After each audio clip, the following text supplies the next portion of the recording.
عزیزان گرامی وقار، اب قلب کے سکون کے لیے تھوڑا سٹرگل تو کرنا ہوگا، تھوڑا سٹرگل کرنا ہوگا۔ اولیاء کاملین نے جو مقامات حاصل کیے، آپ کرامات تو ان کے سنتے بھی ہیں، بیان بھی کرتے ہیں، کیا پہنچے ہوئے ولی تھے، لیکن کبھی سوچا آپ نے وہ پہنچے کس طرح سے تھے؟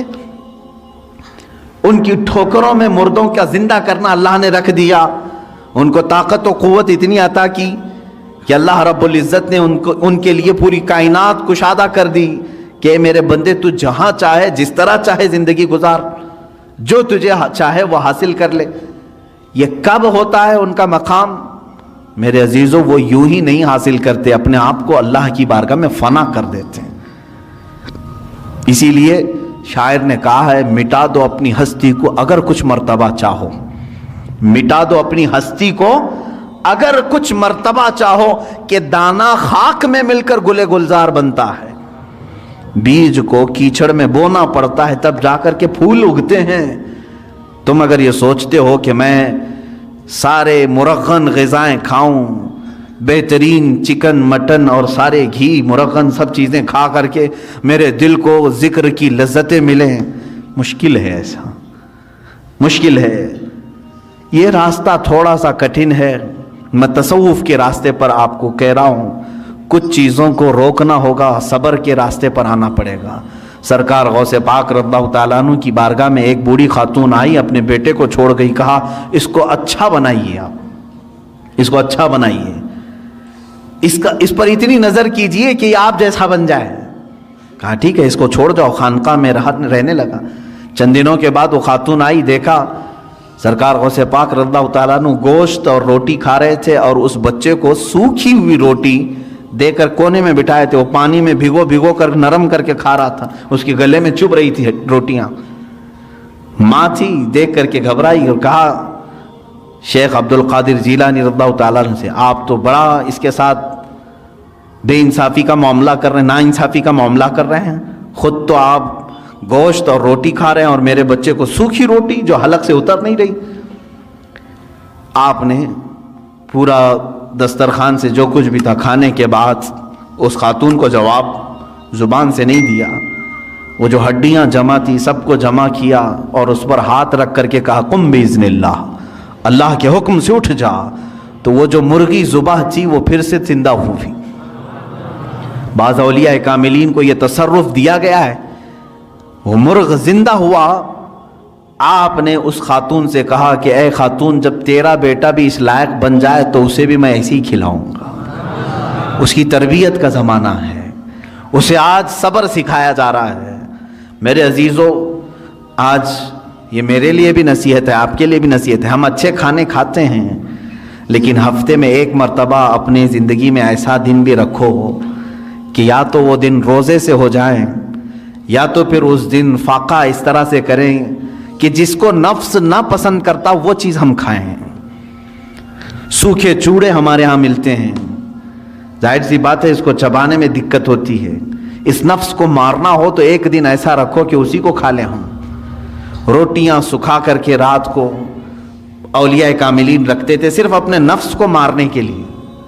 جب تک آپ یہ جنگ نہیں کریں گے ذکر کی لذت آپ کو نہیں ملے گی۔ ہاں، آپ اللہ اللہ اللہ اللہ کریں گے، سر ہلے گا، دل کچھ بھی نہیں ہلے گا۔ دل کو ہلانے کے لیے پریکٹیکلی طور پر آپ کو کچھ چیزوں سے گزرنا پڑے گا۔ سب سے پہلی چیز ہے اس میں اپنے غذاؤں پر کنٹرول، اپنے غذاؤں پر کنٹرول۔ یہ غذاؤں کی لت جو ہے ہمیں آج حرام کاریوں کی طرف لے جا رہی ہے۔ زبان کے چٹخارے جو ہیں بہت خطرناک ہیں، اسی لیے دنیا میں دو ہی شہوت ہے، سب سے بڑی شہوت، ایک شرمگاہ کی شہوت اور ایک زبان کی شہوت۔ ان دو کو اگر کسی نے شکست دے دیا تو وہ ولی بن جائے گا، ولی بن جائے گا۔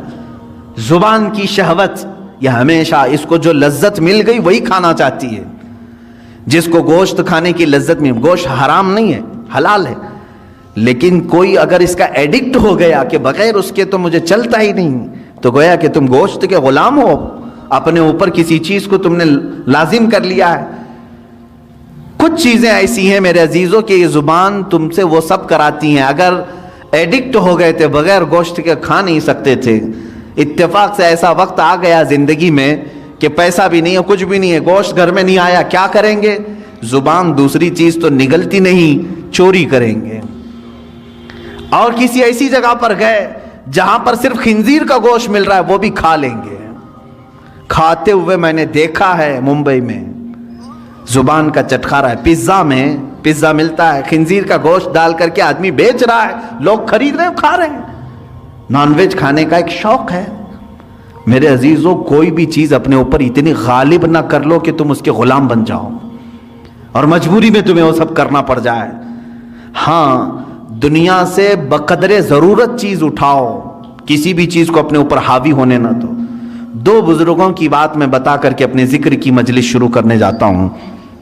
ایک ہیں سیدنا ابو بکر شبلی رضی اللہ تعالیٰ عنہ، سیدنا جنید بغدادی رضی اللہ تعالیٰ عنہ کے خلیفہ مجاز، مرید صادق۔ شجرہ قادریہ میں ان کا نام آتا ہے۔ بحر شبلی شیر حق دنیا کے کتوں سے بچا، ایک کا رکھ عبد واحد بے ریا کے واسطے۔ سیدنا ابو بکر شبلی رضی اللہ تعالیٰ عنہ، ان کے ذکر کرنے کے متعلق تو کتابوں میں لکھا ہے کہ رات کے وقت جب یہ کھڑے ہوتے، لیکن نیند کا بھی تو غلبہ ہوتا ہے نا انسان کو۔ اب زیادہ دیر اگر میں بٹھاؤں تو جمائی شروع ہو جائے گی، ہاں ہو کھولنا شروع کریں گے۔ کھانا جب زیادہ ہو جاتا ہے تو نیند کا غلبہ بھی آیا، اور یہ نیند بھی اللہ رب العزت کی یاد سے غافل کرنے والی چیزوں میں سے ہے۔ خشوع و خضوع نہیں رہے گا، اطمینان قلب نہیں رہے گا، یا تو مجبوری میں بیٹھے گا، یا تو تماشا دیکھنے کے لیے بیٹھے گا، یا تو صرف نام گنانے کے لیے بیٹھے رہے گا۔ جو اس کا قلب کا حضور ہے، حاضری، وہ نہیں ہو پائے گی۔ نیند کا غلبہ آیا۔ حضرت ابو بکر شبلی رحمۃ اللہ تعالی علیہ سلسلہ قادریہ کے مشہور بزرگ ہیں۔ رات کو عبادت کے لیے کھڑے ہوئے، جھپکی آئی، اونگ آتی ہے نا، صرف ایک اونگ آئی، اللہ اکبر۔ اس کے بعد آپ اتنا روئے، اٹھے اور جا کر کے کیا کرنے لگے معلوم ہے؟ نمک میں سلائیاں پھیر کر اپنی آنکھوں میں لگایا۔ نمک کا سرما لگاتے تھے، صبح تک ان کی آنکھوں سے خون بہتا تھا۔ لوگ دیکھتے، ان کے مریدین کہتے، روزانہ پھر آپ نے یہی کرنا شروع کیا۔ کہا میں ان آنکھوں کو کیوں نہ سزا دوں جو مجھے میرے رب کے حضور حاضر ہونے سے روکتی ہیں، میں ان آنکھوں کو کیوں نہ سزا دوں، یہ غافل کرتی ہیں مجھے میرے رب کے حضور حاضر ہونے سے۔ یہ اسٹرگل ہے۔ اولیاء کاملین یوں ہی یہ مقامات نہیں حاصل کیے، انہوں نے اپنے آپ کو فنا کر دیا یاد الہی میں۔